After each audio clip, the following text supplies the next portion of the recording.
There we go. Hey guys, we're live from Huntington Beach and New Orleans and Ohio with the Naked Truth. And I'm really excited to be here tonight with Tanya O'Rourke. She Hello. is one of our guest co-hosts, and I didn't get to do it with you last time. I didn't get to do it with you, but particularly last Never. It's our first time. It's our first time. And our guest tonight is Bill Streetman. I met Bill at Obesity Help in Raleigh. I'll let him tell you a little bit more about himself as we get into this, but I'm really thrilled to have him on. I think it's important for us to not always have the same YouTubers on, to try to like bring in new people from the community. So that's what we're doing today with Bill. So welcome, Bill. Hi, thank you. Thank you very much. Glad to be here. So how was Christmas? It was excellent. I have 3 sons. 2 of them are married, so I have 2 daughters now through that process. They were all in town, which is a feat because one lives up in Michigan, one lives in Korea. So. Oh. Oh, wow. And we had a great time. How about for the O'Rourkes? We had a great time. I usually have Christmas at my house, but my cousin offered to have it this year because her kids are really little and mine are more grown up, and it's easier for us to go somewhere than to have them come here. So I was like, absolutely, I don't have to clean my house. Fantastic. So I cooked like crazy for a day and brought it all over there, and we enjoyed it, and yeah, it's been really nice. I noticed 2 things in your Facebook posts. One was you made a lot of lasagna. And the other thing was that you, and I don't know if you saw, you had this little teeny tiny frying pan that you got for Christmas, right? Yes, yes. Well, and then Lindsay Fly had this giant, huge frying pan for Christmas. It's like the battle of the frying pans. That's funny. I missed the first thing you said. I'm having my connection problems. What was the first thing you said? Oh, you made a hell of a lot of lasagna. Oh, yeah. Okay, so I'm Italian, and we have a problem with thinking that we're not going to have enough food. So I'm afraid I'm going to run out of sauce when I'm making lasagna. So I was like, this year I'm making a ton of sauce, and I'm not going to have to worry about it. And I made my first lasagna, and it looked like I didn't even make a dent in the sauce. And I was like, oh, no, like this is going to be a lot. So I made 2 big lasagnas, 4 small lasagnas, and I still had a tub of sauce left over. So no fear of running out. Good. It was very good. If I do say so myself. I have no doubt that it was. And we were just talking before we went live that it's like, what, 80 in New Orleans? Yeah, 80. What is it in Ohio, Bill? It was in the 60s, and it turned a little colder today, but over Christmas it was 60-something. Yeah, it was like 38 degrees here in California, so I don't know what's up with that, but okay. 2 quick things. One, before I forget, I did launch the Q&A thing. I'm not totally that crazy about it, but if you guys want to use it, I'll do my best to respond. But I really do find it easier if you text me. So, if you want to text me, but tell me who you are, because often it's just like a number and I don't know who it is and I want to recognize your question. My cell phone is 714-625-5663. So if you have questions for Bill, go ahead and text me. And then real quickly, I want to go into community celebrations, and I'm sorry I have been behind because of the holidays on watching videos and keeping up with Facebook, so I didn't post till this afternoon to ask what you guys were celebrating. So if you want to text me those as well, I can throw them in later, but the ones that we got in were Trisha from Pretty Losers is in the 200s, which is awesome. I remember what happened. And on my videos for like weeks, I would still say I weighed 300 and something. Mm-hmm. Now, Katie Nelson Cox, does she live near you? She lives near you? Yeah, she lives like in the New Orleans area. Like I've actually met her in person at a Walmart one time. I remember that. I can't wait. I think she's coming to Chicago for my birthday, so I can't wait to meet her. She went to the doctor, had a clean bill of health. All of her pre-op weight-related issues have been resolved, so all that's done. And she's pretty newly post-op, isn't she? Yeah, just several months out. Yeah. I want to say maybe 6 months out, something like that. Yeah. Shannon BSG hit Wonderland. Sarah Jean Lawson celebrated her 1-year surgiversary on December 22nd. Congratulations, Sarah. Beautiful Alicia is losing weight again. She's down 12 pounds in the last 3 weeks and even lost a couple over the holidays, which is awesome.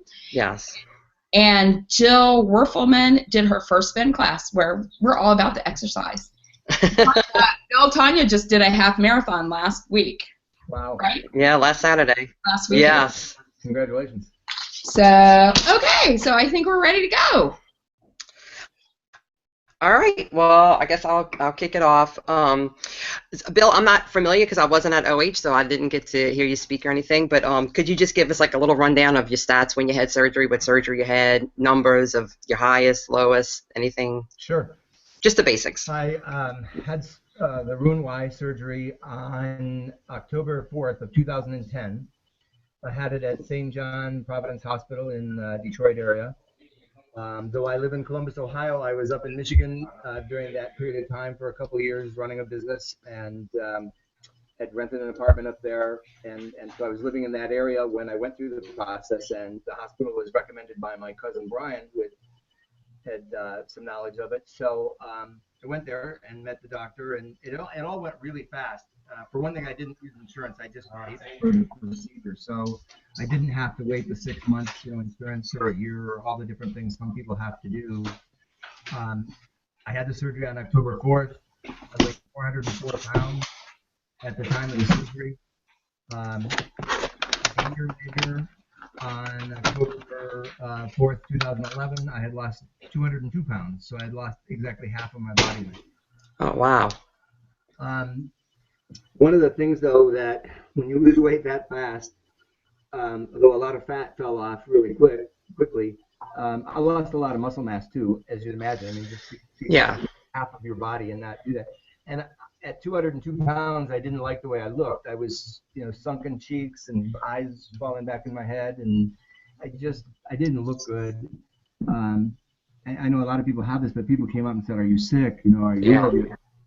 And so, though I didn't really ever have a goal, but my secret inside my head was 200, somewhere in there. And I didn't like the way I looked, so I kept losing. I kept doing the things I was doing to achieve calorie deficit, and lost down to 181 pounds actually, and then began weightlifting and a lot of resistance training, and put about 25 pounds of muscle mass on. Wow. Awesome.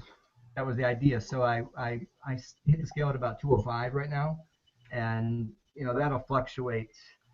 From being heavy, my body still loves to hold water. Yeah. I have a lot of edema in my lower legs, and someday, Yep. I'm sure after I get to Sydney and I'm flying to Australia tomorrow, I'll have problems with that. But nonetheless, my body stays about 205, and I'm really happy at that weight. And so that's been how many years you've maintained that general, like 4 years? 4 years, yeah, 4 years. This past October was since I hit the 202. Right. 5 years since the surgery. Now, I forgot to mention something when I introduced you. How did you get to OH in North Carolina? That's kind of important. Well, when I first heard about OH, and I think I first saw their magazine somewhere, and just started investigating. You see the website, and I looked at it, and there's a conference. That's great. And it was far enough out that I thought, I love to speak on this subject or talk and share the story. So I wrote to the event planners and said, hey, I'd love to. I sent them basically an abstract for a presentation, and they wrote back and said, hey, we have a spot for you if you'd like to speak. So I thought that was great. I was all excited, and they had a phone call one day with some other presenters and whatnot, and I just sort of blurted out. I can't even tell you the thought process why. I said, I'm going to ride my bicycle down there. And everybody said, from Ohio to North Carolina. Well, I guess they realized it was Ohio at first, so they're kind of like, yeah, okay, big deal. And I said, so I'll be leaving Ohio about 2 weeks beforehand. And then they go, well, wait a minute, you're going to do what? And so basically I said, I'm going to ride my bike down there. And I thought, why did I say that? But right. But now I've said it, so I have to do it. How far had you ridden? What was the furthest you'd ridden before that? I ride my bike a lot. It's one of the, I know we have this, we'll talk about exercise and whatnot coming up probably, but it's my favorite form of exercise. I love bicycling, the exercise, being outdoors, and I used to run, and I still will run a little bit, but I like the notion that for the same amount of time, I can get miles and miles away and not run around the same, areas, not getting bored with it. Right. I had, and honestly, on the ride down there, it was 525 miles, and I did it in 11 days. And Crazy. the only thing Wow. the mileage didn't scare me. After I said it, though, I started thinking about it and said, oh, wow, there's the Appalachian Mountains between here and there. And that kind of gave me a little bit, I'll have to say that was the thing that kept my gut pretty tight as I was doing the planning. Yeah. But I trained for it, but not by what you might think. It's not like I rode a lot of miles because I knew I could handle the miles. Mm-hmm. I knew that I couldn't really duplicate mountains in Ohio, at least my part of Ohio, because it's pretty flat, and our idea of hills are not the Appalachians. So I did just get my legs as strong as I could, and all the exercise classes, I probably do 1,000 squats a week and stuff. So I figured my legs had the strength. What I was really worried about, anybody that's ever ridden a bike knows, is my butt. I just Yes. I didn't want to get blistered or I don't know TMI, but because that'll stop a ride cold. There's Right. You can't ride standing up. Butt blisters, that will stop a ride cold. Yeah. Yeah. I think that's the technical term. And, No, I think the technical term is chapped ass, but but butt blisters is probably more appropriate. I rode maybe only 8 to 10 miles a day, but I rode every day for 20 straight days, to basically callous myself. It's one thing. I mean, I could ride 80 miles on a weekend on a Saturday or something. That's great. But when you're doing this kind of a ride, you're going to do it one day, and then you're going to get up and do it the next day, and then the next day, and then the next day. And so it was really the consistency that I needed to work on. So I did that. Yeah. And, I mean, the ride had plenty of ups and downs. I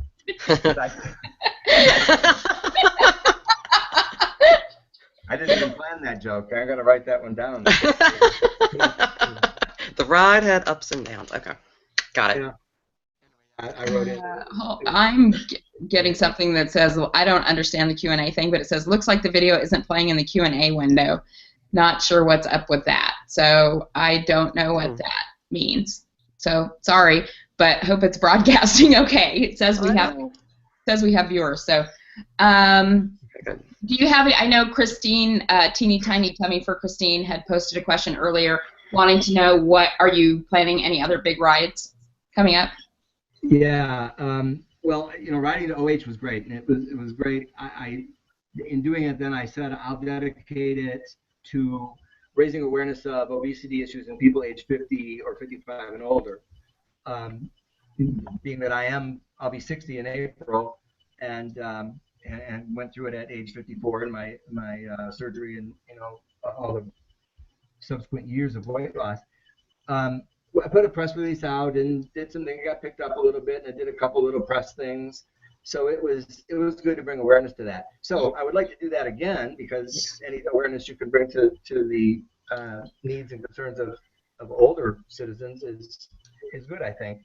Yeah. It's one of those that doesn't get spoken of a lot. Childhood obesity, I like Michelle Obama is the voice of that, and Right. Much of a bigger bully pulpit than the First Lady. So I figure that's good. But the thing is, they announced that OH next year is in Anaheim. So Ohio, California. Hey, I can bike to Anaheim from here. It's like, I can bike. I wouldn't even get butt blisters. Well, before then, like for you to make that jump, like had you gone several days before in long bike rides, or? I did. I've done a couple of rides around Ohio. They have one called the Great Ohio Bicycle Adventure. It's a week-long ride. You basically ride a circle around the state, about 50 miles a day.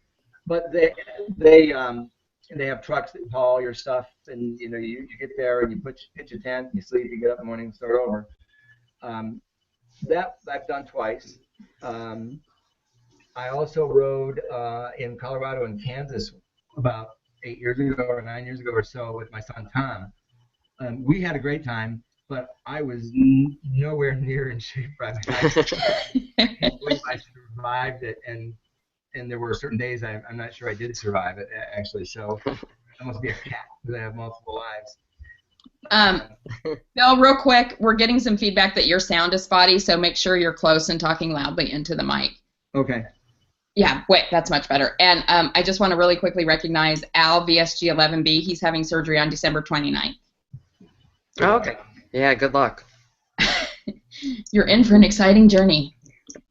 Yeah, a roller coaster ride. Yeah. So let's kind of talk about your, weight history. Were you overweight as a child? How did you get to 404 pounds? I think I was born about 6 foot tall. I was a tall kid. No, 6 pounds. Always the tallest in elementary school, and it was like high school before there were really kids that were, when all the different schools kind of combined together. And I still was probably the 5th, 6th tallest kid in the school. I mean, I'm only 6'1", but at my age group, Right. people are getting taller as they get younger. I was not heavy. I was an athlete for the most part. I played a lot of sports: baseball, football, basketball. Ran a lot, ran track, and I was a professional dancer and dance instructor and gymnastics instructor for a while. And when I hit about 21, 22, somewhere in there, 22 I guess, I stopped teaching and dancing and gymnastics and all of that rather abruptly, and went to school.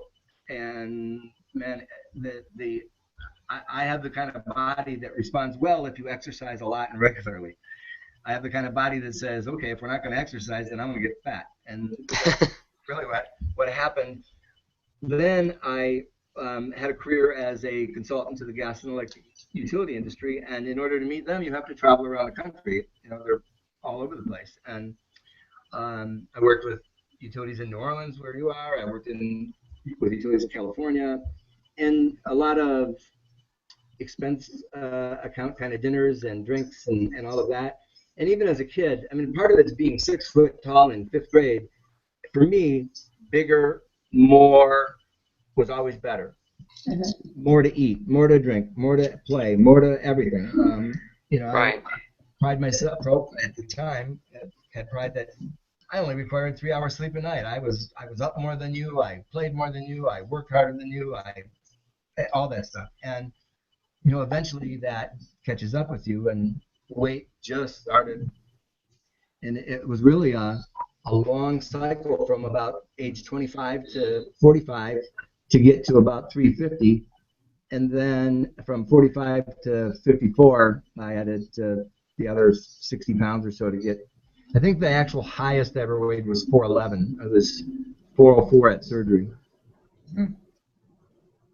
So for me, the losing weight and becoming capable again with my body is great, because I feel, in some ways, I feel like my life went until I was about 25, and then there was this big black space, and now I'm there again. So sometimes it's hard for me to remember I'm not 26 or 27 or 28. There's nothing wrong with that. That's right. Well, I found the one thing that I like to play soccer too, and I play goalie. And indoor, I don't know if you ever played indoor soccer, but they play basically on concrete with a carpet on it. Right. So when you dive on the ground indoor, you're basically diving onto concrete. Well, when I was younger, I could do that, and my body said, that's fun. I did it again a year ago when I got back at it, and my body said, you may be as flexible as you were, you may be as fast and as strong as you were, but your bones are still 60, and we ain't doing this diving on the concrete thing.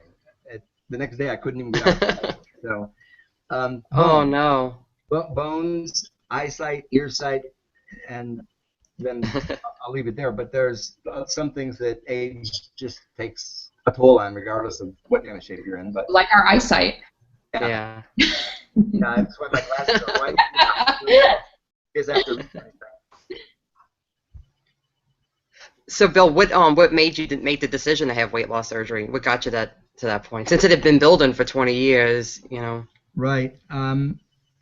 Well, I had done many diets and exercise programs and different things attempting to get it under control.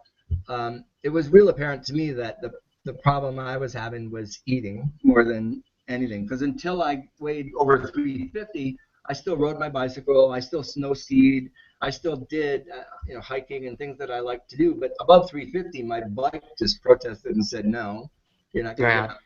My skis just laughed at me. So it became impossible to do things after I was 350. But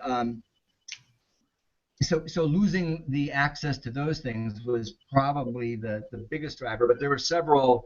We have non-scale victories. Well, I call them non-scale defeats. This wasn't a number. It was like the typical things: the seat belt extender on an airplane. Yep. And you traveled extensively, didn't you? Yeah, and it's not enough time to tell the whole story on that. But I was definitely embarrassed to ask for a seatbelt extender. Yeah. So I kind of sewed my own. I discovered that you can buy those on Amazon if anybody needs one. Yep, you can. They're like $10, so you can buy your own. Anyway. Just that was one thing, having to use and ask for that. And there was an incident where it was sort of like asked the flight attendant, "Can I get a seatbelt extender?" And then, "Hey, can we get a seatbelt extender for the guy?" That's a booth at a restaurant that I met people there, and then I couldn't fit in the booth, so everybody had to move to a table.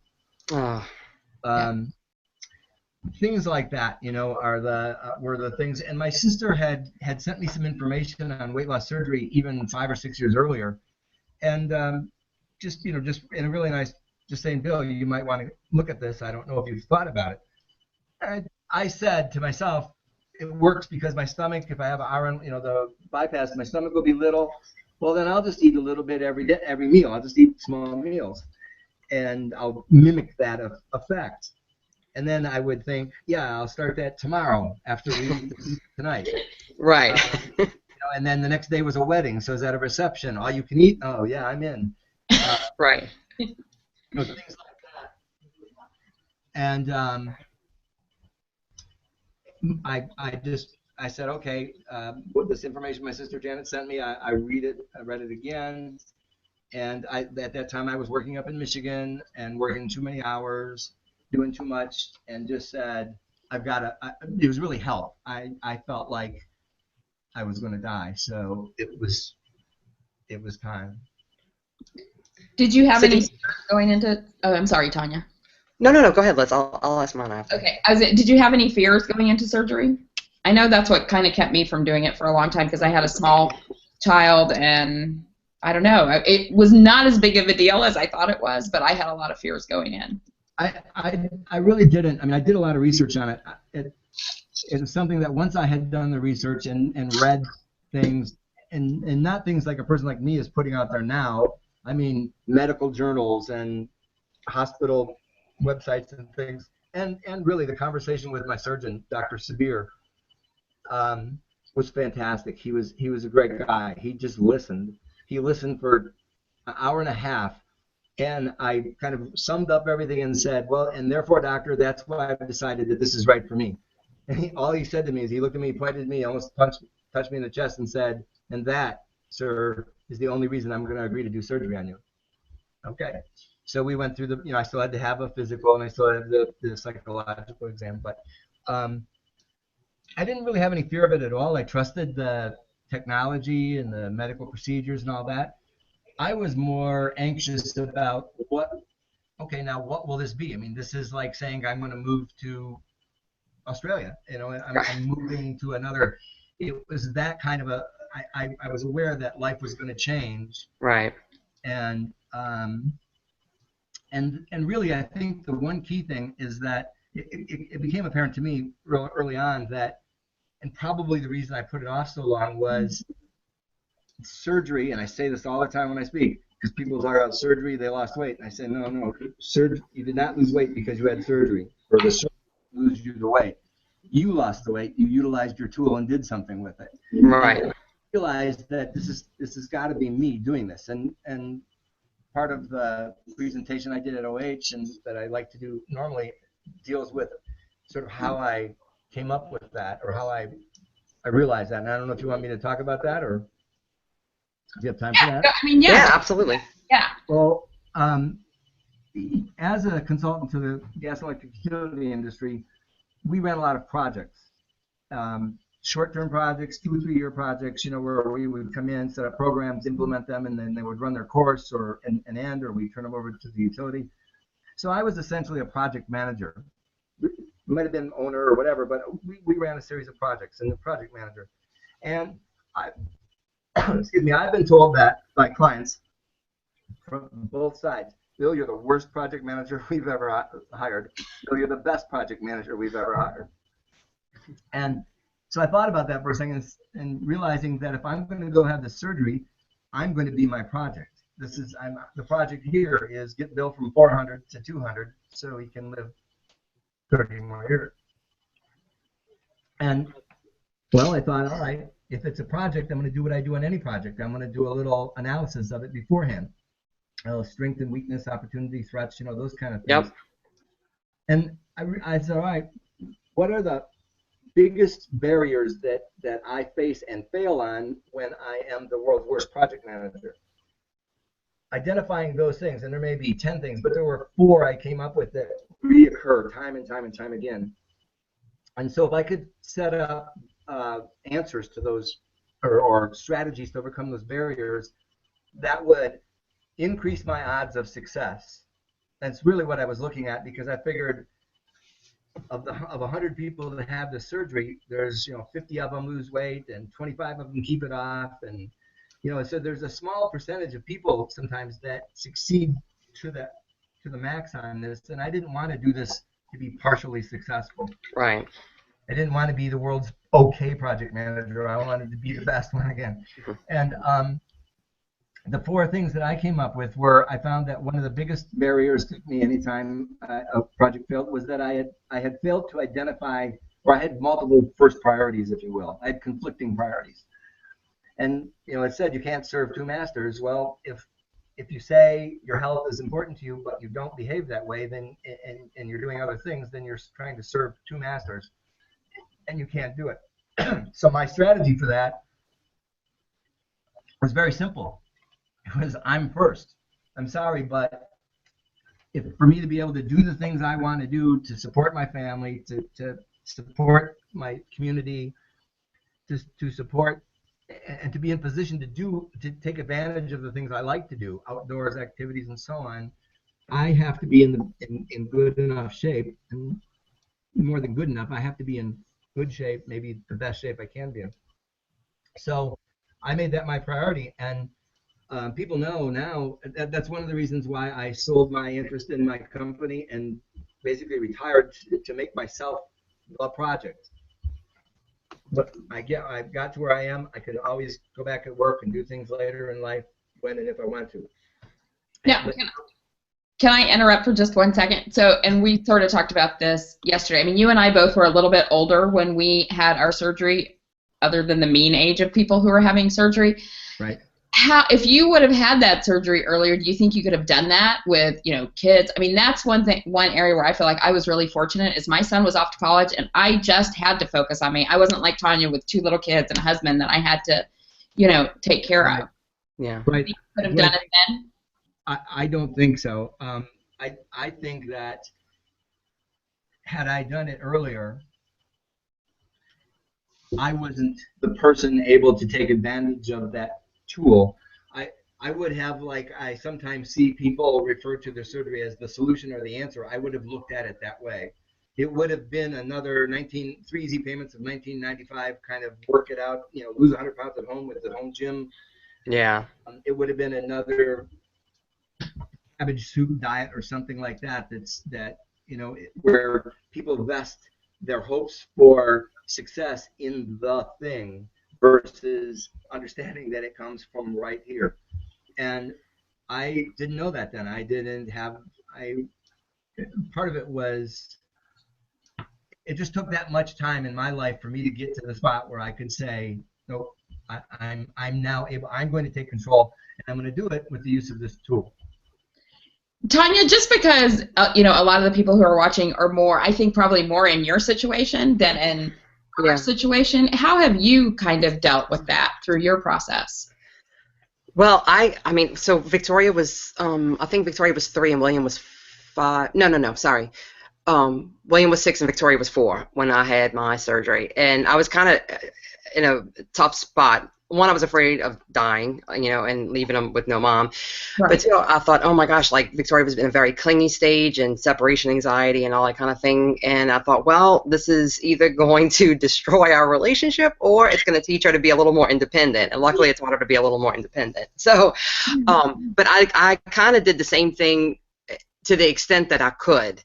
I dropped everything else that mattered to me and only focused on my exercise, my nutrition, watching YouTube videos. It became a major, like the major part of my life after John and the kids. And before, I had nothing that was mine. Everything was for everybody else. And I just had to flip the script. And so I probably went a little too far. And then I've kind of bounced back the other way, and I've kind of gone to giving to everybody else again a little bit, and so I'm still finding the balance. But I don't think, if I would not have done that so extreme in that first year, I don't think I would have been as successful as I was. You have to. Yeah, I remember when I first started vlogging, I used to watch Sally. Her channel used to be like Cabernet Queen, but I think it's Sassy Sally Strikes Back now. But I remember she made a video when she was a year out, and she said, you have to commit like your life depends on it. And if you don't value your life enough, you have to commit like somebody you love's life depends on it. And that really triggered something in me. And I was like, and I was all in. I was fully committed. So. Yep. Yeah. So sorry, Bill, I interrupted you in the middle, but I just. It's okay. It's good. It's good to see that where things are common and how the common problems get handled differently because of life situations and whatnot. The second thing for me was whenever my projects failed, it was usually because I was being dishonest with myself, or, I mean, I'm not necessarily saying I was lying to clients like that, but I mean, just, it'd be like your boss comes up to you and says, will that budget be done Monday? And here it is Friday. And you say, oh yeah, no problem. And then you realize, I didn't even start it. Why did I say that? Or why haven't I brought this up sooner? Or just avoiding truths is probably a better way to say it. And so my strategy for that is just to learn to be brutally honest, which is why I talk all the time about this, and I've never been shy about it, talking about it, telling the good, the bad, and the ugly about it. Third thing was, anytime I failed, it was typically because I didn't do a good job of planning and implementing the plan. And my solution for that was to have a plan for diet and exercise before surgery and after surgery. And really, it was key that you read all the time on journals and blogs where somebody says, I go in for surgery next week, so I'm eating everything I can until then. Yeah. And I would really tell that person, don't bother with the surgery. Yeah. If you haven't made a decision, if you think it's happening a week or a month down the road. If you make a decision, I mean, the reason that I had my surgery within weeks and I even paid cash for it was because I made a decision now. I'm moving forward. And it might not be for everybody, but for me, every day I wasn't doing something I was violating my decision of moving ahead. Okay, so surgery's down the road a little bit. I still put a pre-surgery diet and exercise plan together and followed it as best I could. And that's one thing. I mean, at our program, we had to lose 10% of our body weight before they would approve us for surgery. But I cannot even imagine people going from eating McDonald's every day straight into having surgery, because I had like 3 months to kick the carb addiction, the sugar addiction, the whatever. I mean, I can't imagine how difficult it is just to jump right into it. Again, it sounds to me like people think the surgery is the answer and it'll provide the solution. I mean, I quote unquote from a woman that told me, I can't wait to have the surgery so I won't have a craving for sweets anymore. I said, I have bad news for you. Really bad news for you. You're going to operate on your stomach, not your head, and you still get it. You know, and I used to say you can't solve a downstream problem upstream. you can't solve, or I'm sorry, the opposite. You can't solve an upstream problem downstream.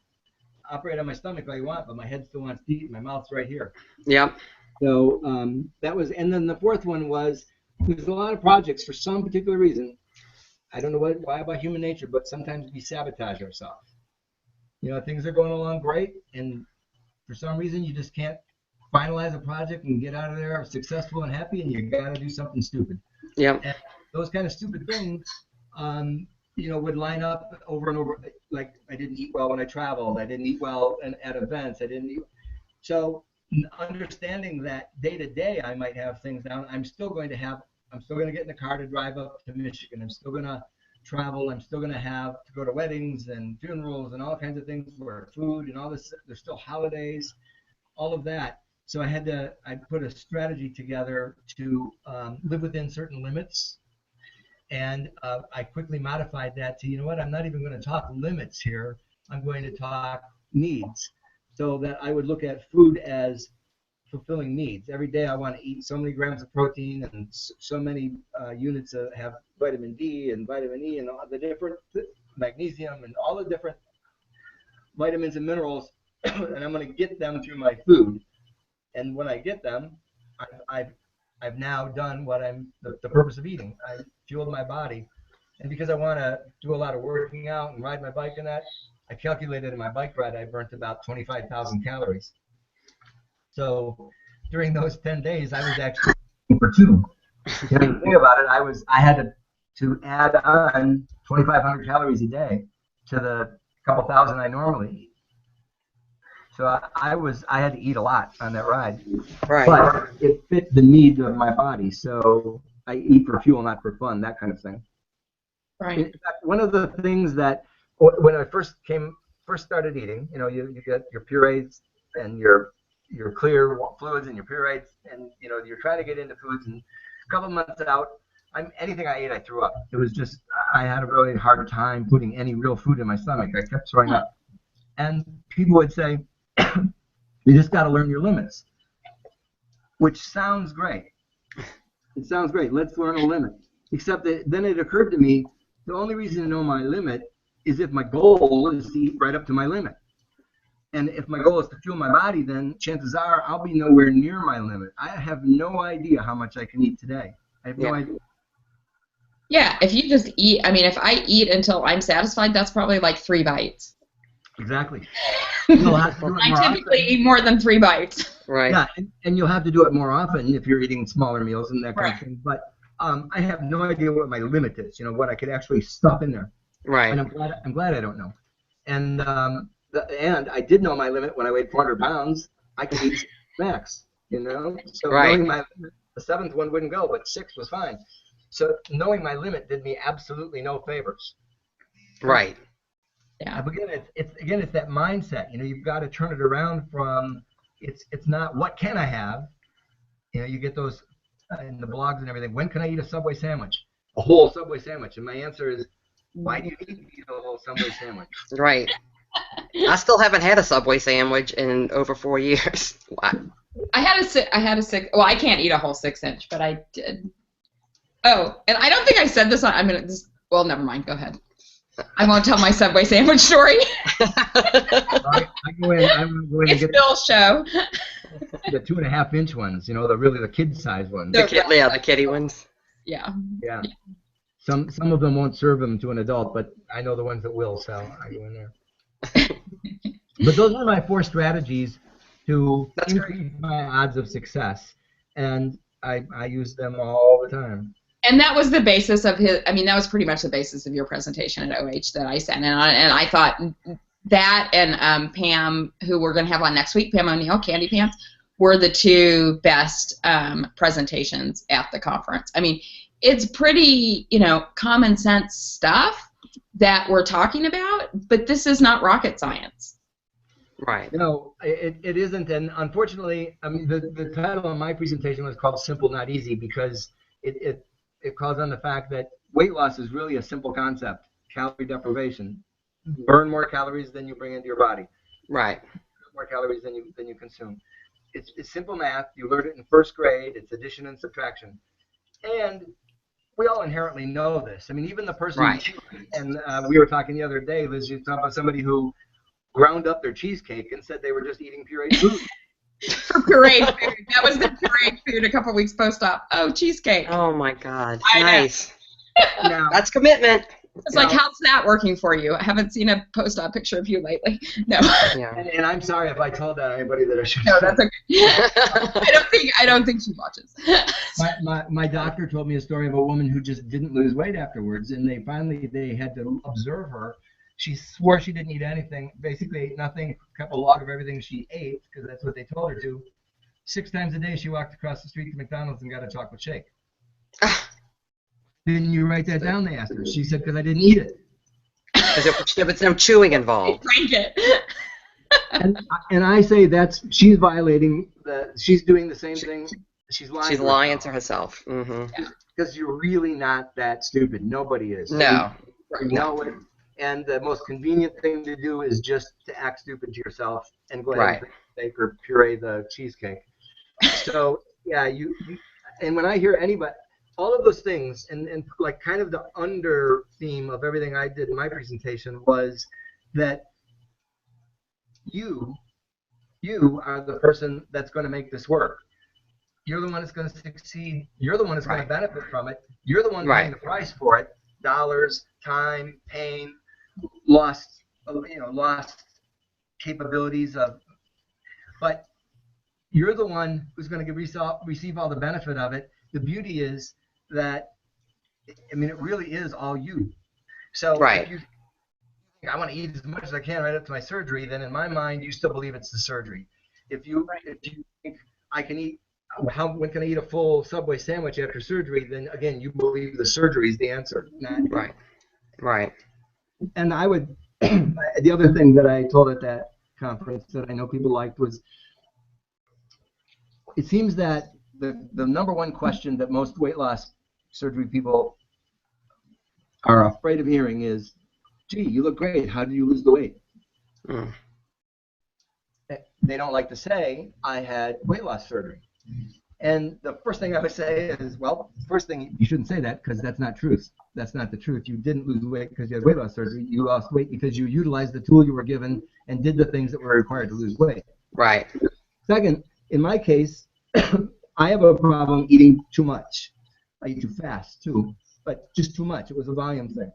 So this tool works perfect for me. It has a little stomach. I can only eat so much.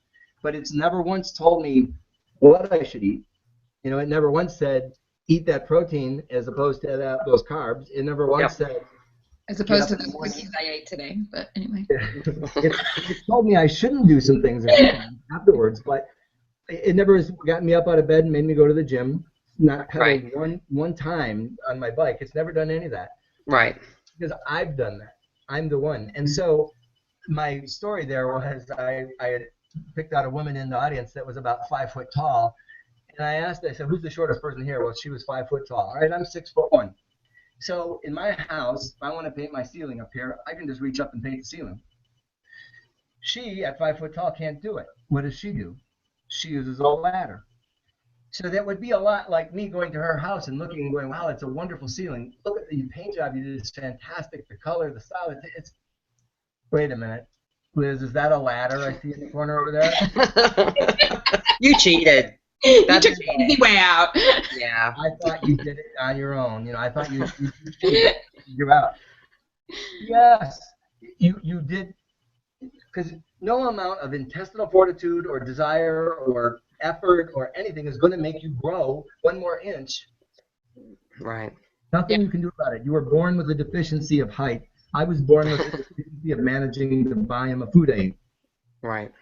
Yeah. One of those things you have to admit, and it's one of those things that on the day of surgery or the night before, it really hit me that what I'm doing here is 2 things. I'm simultaneously accepting the fact that I was not built with the right tool to manage my own eating. Right. Hit it right there. I wasn't built with that tool. I don't have it. I'm no good at it. And at the same time, acknowledging that I'm putting my faith and trust in my ability to manage myself when I have the right tools. Yep.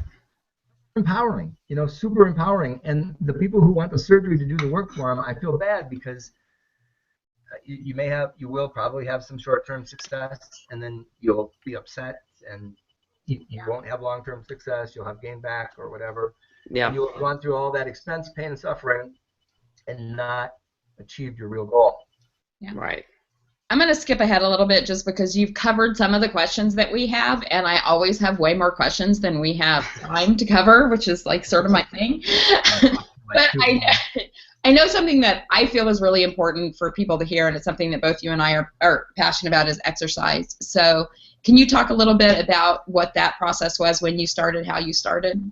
Yep. I wanted to get back to skiing and riding my bike and hiking, those kind of outdoor activities. But I also wanted to get back to regular exercise. So we have a great community center here in town, Westerville Community Center, nice gym, nice workout facility, and they do classes. And I'm a person who likes to take classes more than working out on my own. I mean, I'll do that, and bike riding is a lonely, one-person event. But the classes get, they, every day or every hour, same, the constancy of them, it gets me there. I take classes on Tuesday and Thursday, which are basically high-intensity interval training kind of classes. I take a class on Wednesday, a Tabata and core class, and I take a kickboxing cardio class on Friday. So Tuesday, Wednesday, Thursday, Friday, I have classes. One session about a year ago or so, I took a kettlebell class on Monday, but I found the 5 days. Kettlebells. It was just a lot. I loved it, but it was a lot to do. And then I ride my bike and do other things. Plus, I have a gym in my basement. I'm in a gym. I have a weight bench and a. Tell the story you were telling me yesterday about starting C to 5K and how you start, because you didn't start immediately post-op exercising. I had some complications after surgery too. I had a hernia and opening that didn't heal, so I had to stuff gauze in my stomach and stuff. I had several problems, so it took a while. March 23rd, 2011, whatever that was, 5 months after my surgery, I was all set to start exercising. I had downloaded the Couch to 5K program, and I got up at 5 o'clock in the morning, and I went outside, and I had my phone and my earbud and everything ready to go. Because I figured that the fact is I'd be strong enough to do what I needed to do. I mean, I've been hauling around 400 pounds. Right. I wondered if I'd have the wind to do it. Well, if you know the Couch to 5K, the first day you like run for 30 seconds and walk for 90 or something, and run for 30 and walk for 90. You do that for 8 minutes or something. Run for 60, walk for 30. I took one step, and when my leg, when you're standing, I always said you could put a building on my head. My legs aren't going to bend. They're strong. But when you run and you bend that leg, you put that leg out there and bend, my knee just went, "Are you kidding me?" And just bolt. And I had already lost, a lot of weight even in 5 months. But it just said, I just fell right to the ground. So I was basically starting from the ability of running 0 steps, but just kept biking going. 525 miles. So exactly in 4 years. Yeah. So what did you do though after that? Did you walk the Couch to 5? I mean, because I think people are starting. I think this is one of the biggest problems people have is they get so intimidated by starting, and they have a little failure, or it's really hard in the beginning, and they don't keep going. It's well, that and on the eating side, it's easy to put the excuse in place. I just don't know what to do. Mm-hmm. I hear people say, I would love to exercise, but I don't know if I should do this kind of exercise or that kind of exercise, how much. And my answer would be, dude, you sit on the couch all day today, so don't compare yourself to Usain Bolt or some athlete. Don't. Right. Just do something. Walk out to the mailbox and back today. Tomorrow, walk out there and back twice. Walk around the block once. Tomorrow, do it twice. Just begin doing something and fine-tune it as you go. Because it was 3 years before I got to the point where now suddenly it matters. Hey, I should probably do more wind sprints because I can build up, my lung capacity, or I need to do sprints on my bike, or start doing a faster cadence or something. That was years into it. Right. Otherwise, you're just putting a good excuse in the way. I just don't. Same thing with food. You see that all the time. I don't know how many grams of protein or grams of carbohydrates or fats you eat. Again, dude, you're eating 4,500 calories a day. Maybe just cut it back a little bit. One less this, one less that. Right. Over time, you'll get to the point where you're going to have to fine tune it. Then you fine tune it. But by then, it's a habit. You're going. So it's for me, I had to start. I stood up and yeah, I pretty much walked the couch to 5K the first day, and I had to really do my like the couch to 5K junior league thing, you know, the little league. I mean, I was a couple more. Wasn't I got better fast. I mean, I Yeah. really did.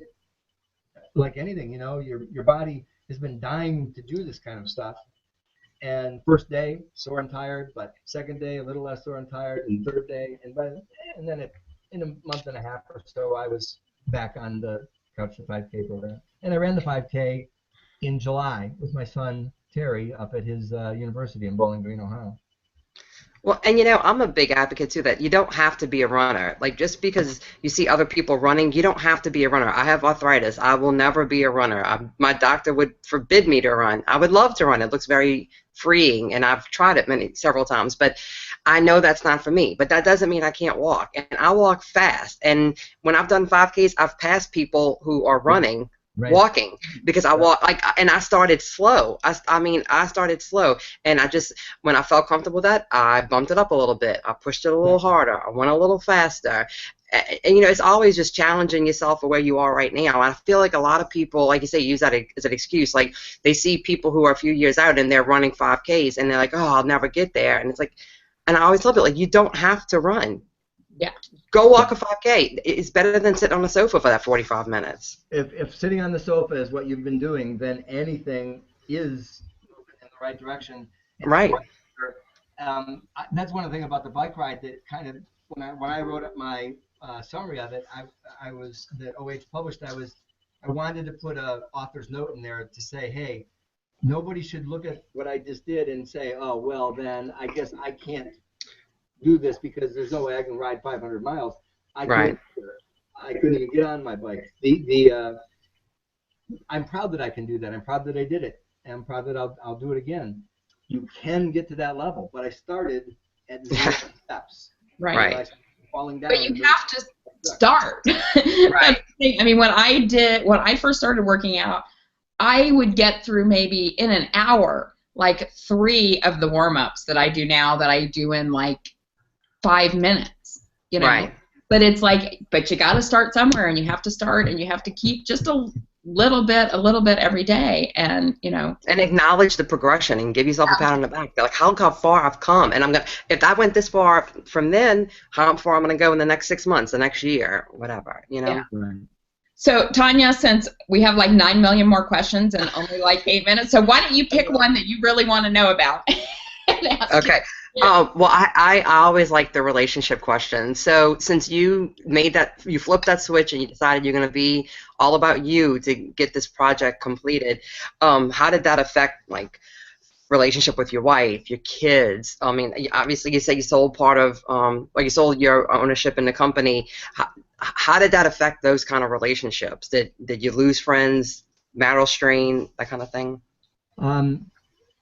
I have had, I would say, almost perfect response from everybody, at least to my face. So I mean, I try to watch to make sure that I'll talk about this 100 times. You know, I mean, I have no problem. I watch for people to kind of roll their eyes or heard this or whatever.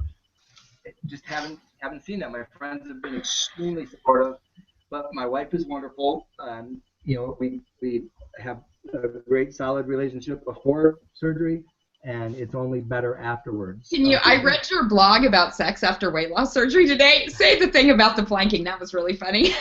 Well, you know, when you lose a lot of weight, there's the question. People ask you questions, and they can always tell the question they want to ask. You know, how's your sex life? I know they do it, but it's usually that how is it walking around? How is it in a car? How is it on the airplane? They whisper.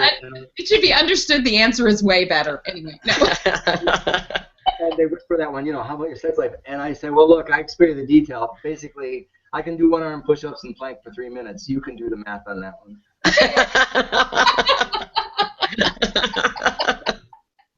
Good answer. Yeah, and I usually say it with a big old smile too. So yeah, my wife and I are great, solid. She's wonderful. I, I, I wouldn't have wanted to do this without her. Right. Um, honestly, I probably could, but it's like anything, just doing something because you can and doing something because it's fun and rewarding with your partner is always better. Right. Um, and I say that just because I can't help it. I did this. No one did this for me. I did this. Now I've had Right. tons of help, tons of support, tons of that. I don't discount any of that at all. But it's better because of my friends, because of my wife, and because of my kids. Yeah. My kids were very supportive. They were. I loved it when the day that I was the lightest boy in my family. You know, weighed more than me, and I could outrun them and outplay them. I found out not weighing 400 pounds, I can no longer out wrestle them. Oh no. Yeah, you don't have that body weight to use against them. Yeah. Exactly. Okay, so I'm going to ask you a couple really quick things. Talk about your blog and what you're doing out there, so people know what you have going on. Yeah, I would love it if people could look at my blog. And I'll post it down below. Post it. Yeah. And try to write it out right there. Yeah. Because I like to, I mean, for me, writing was my form of therapy. Because I had surgery in Michigan and I live in Ohio, and within the first year I sold the business and moved down here, back home. I didn't have support group to go to. So I found some online blogs and stuff, started my own, and I write. I love to write. And then I found out I love to speak on the subject. I love to talk on it. So I tend to write longer pieces. If you read some of them there, you'll see that it's not paragraphs, it's pages, but on a topic or two. And I think topics that apply to all of us, you know, at that kind of deeper personal level. Mm-hmm. So yeah, I would love it if you publish the blog post, and you know, Facebook's so easy. People always comment on what I want. All of my good writing's on the blog, so please. Right. Okay, and before we're gonna run just a few minutes over because I do want to get this really quick. What's your one tip for newbies? I know you gave 4 strategies, but what's a quick one tip for newbies? Especially for women, lift weights. Yes. Lift weights. Do weight training, resistance training. Everybody thinks I want to run and get on the elliptical or the bike for hours. That's great, but you have to build muscle mass. You're losing weight. Yeah. And if you lose muscle mass, you lose metabolism, you lose strength, weakness, you don't look as well. Right. Everything. Lift weights, build muscle mass. Don't worry about gaining a pound or two if it's gained for the right reasons. Right. It is like the best thing I did, and I probably look at least 20 pounds less than I actually weigh because I did it. Right. And I'll tell you, when I went for my tummy tuck, that's one of the things that my surgeon said was like, you have the abs of a 20-year-old. Oh, and I was like, you don't have the abs. And it was buried beneath the, apron, but because I had been working out hard on my abs for over a year and getting ready for it, I think that's why, because I had put the work in. Even though I couldn't see it at the time, I put the work in, and it paid off. So. Well, that's what I was shocked at OH when I had a plastic surgery consult. He's like, your abdominal fat is gone. You're good. Like, it doesn't look like that in my jeans, but. Right, exactly. I know. I know. I've been there. And what about for people who are a little further out to maintain, or if they're struggling with regain? What's a quick tip for them? The very first holiday, Christmas, that came after my surgery, we were sitting out. I took a bunch of people out for wings and beers afterwards, and I'm sitting there with my glass of water. And somebody said, "Bill, don't you miss all this?" And I said, I don't, because if I ever feel like that, I walk in the bathroom, I look in the mirror, and I go, "Yeah, I'm good." Yeah. A woman was sitting across from me who had surgery before, and she said, "Bill, that's great in the first several months when you're losing weight. But a year from now, when you're no longer losing weight, see if you still get that sense of satisfaction from that." And I was mad at her. I was really mad at her. I thought she was just stomping all over my parade. Why are you being that way? And I went home thinking about what I was going to say to her the next day. Why did you say that? Why are you so mean? And then I realized, no, she did me a favor. She just told me that there will be a time down the road when you're not seeing those on-scale victories every day. And yet the temptations come, and especially as it took me a year and a half to be able to really feel an appetite. But when it came back, bam, came back. So I talked to my sister-in-law about it, and she said, Bill, the solution is take your photograph, put it in your mind so that a year and a half down the road, 2 years down the road, when you're struggling, you remember, go ahead and remember that feeling and live it again that next day. I mean, internalize it so strongly that you'll remember the joy of that moment is far greater than the short-term reward of any staying home and sleeping and not working out or any extra bite of this or that. Right. It's very true. It's not always.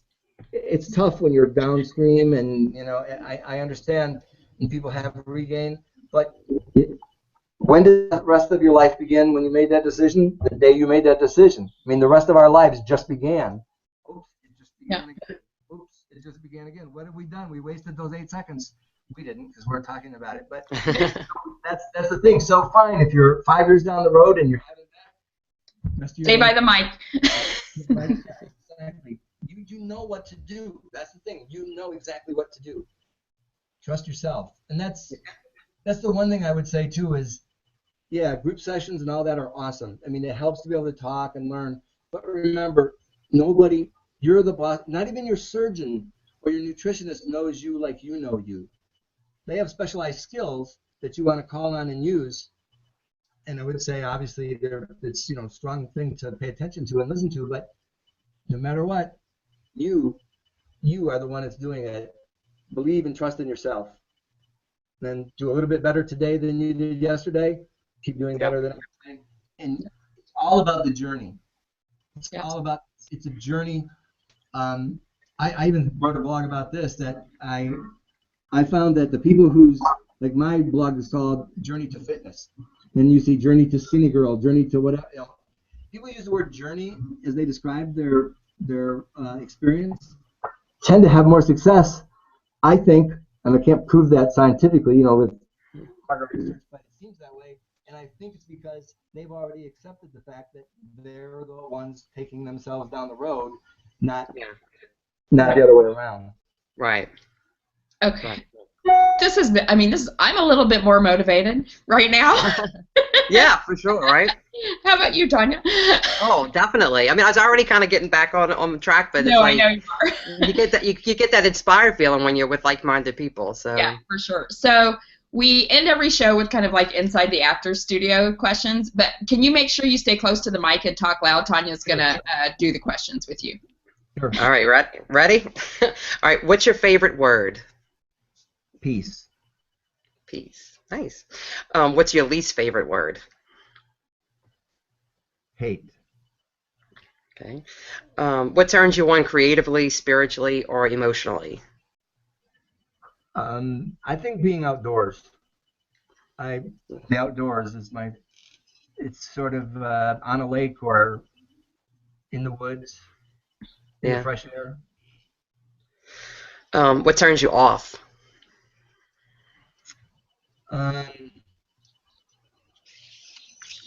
Pollution. Global warming. Somebody cans and bottles and all the garbage when people litter. I just don't understand that. Right. What's your favorite curse word?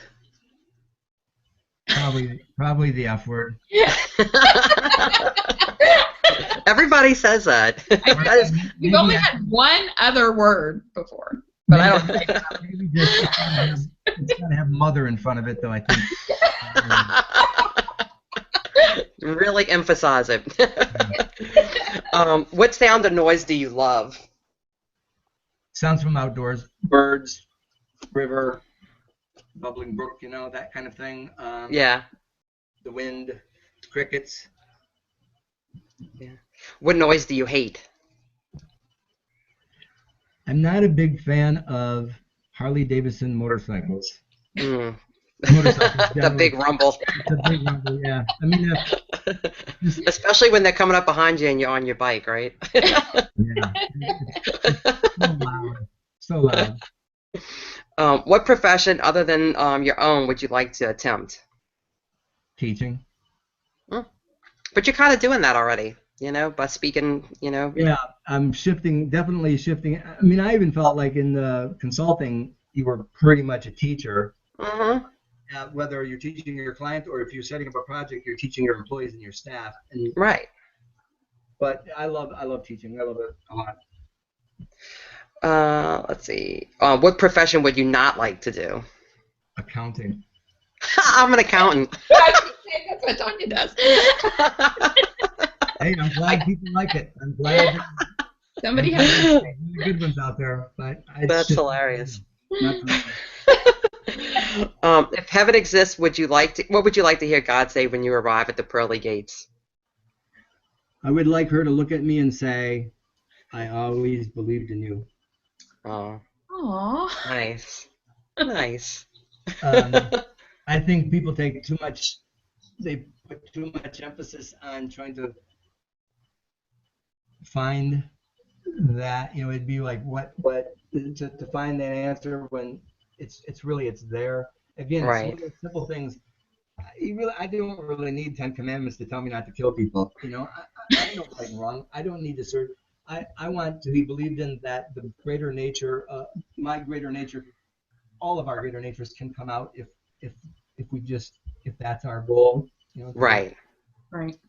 So I would like I say her because You're on a show with two women. besides a dude God would be just it'd be great to hang out and party, but George Carlin said it best. I say woman, God's a woman because no woman could or would F things up as bad as her.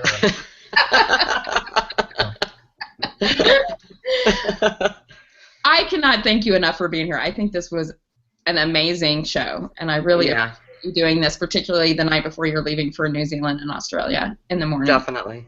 Yeah. So I'm gonna post Bill's blog below, and I'm gonna post a couple of the ones we talked about tonight. The links also on Facebook, so it'll drive you back to the actual one. And next week, January 3rd, we're gonna have Pam O'Neill, Candy Pants. If you guys don't know her, I'll post her YouTube channel. She was a speaker at OH also. She was on The Biggest Loser before she had weight loss surgery, and she is another fitness fanatic and just like a gorgeous, super smart, wonderful woman. So she'll be here, and it'll be Jennifer Bleacher will be here with me next week co-hosting. And then on January 10th, Lauren Dayton. We all love Lauren Dayton. Yep. We're gonna hang out. Scott, Gastric Tiger, and I are going to hang out with Lauren on the 10th. So, awesome. Thanks, And don't forget to like, share, and subscribe to The Naked Truth. Awesome. Get the word out. See you guys next week.